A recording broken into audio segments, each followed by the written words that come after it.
In a statement released by the Finance Ministry, DEA Secretary said that the government has welcomed the assessment of the MPC. Ruchi Bhatia gets us the details.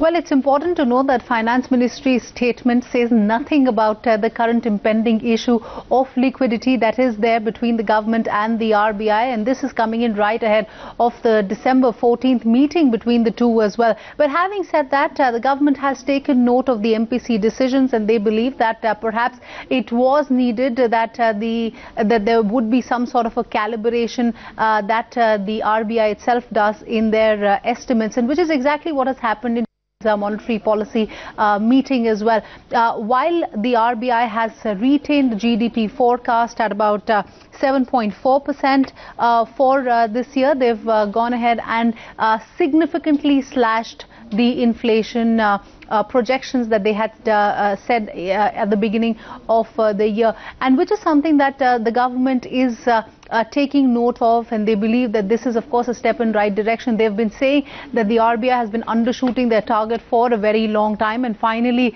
the RBI recognizing this very issue is of course a welcome step as far as Finance Ministry is concerned. The second issue of course is the RBI saying that they will be reducing SLR by 25 basis points every quarter. And this is an important issue which is going to significantly have an impact on the yields as well. However, Finance Ministry in their statement says that while there will be some implications on government securities, the momentum created by reduction in oil prices and reversal of foreign flows will result in moderation of yields post the policy announcement. And in a bid to boost the transparency, the RBI has directed banks to link loan rates to individual and small business to external benchmarks from the 1st of April. The final guidelines will be issued by the end of this month. Neha Bothra joins us with all the details. Neha, how will this affect the home and auto loan borrowers? Here is some good news coming in for home loan borrowers, auto loan borrowers and even small businesses. Today the Reserve Bank of India said that as far as these loans are concerned, banks will be directed to link these to an external benchmark from the 1st of April. This is a very important development. It promises to usher in an era of transparency. Remember, in the past, loan rates were linked to the base rate and later to the MCLR.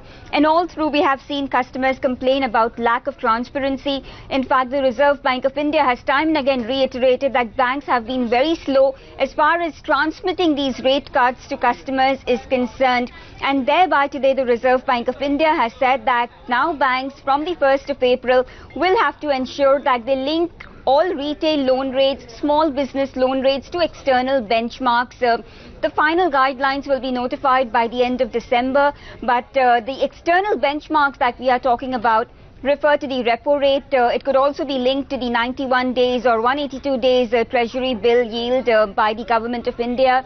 Also, FBL will be an authority as far as reference for these benchmark market interest rates is concerned.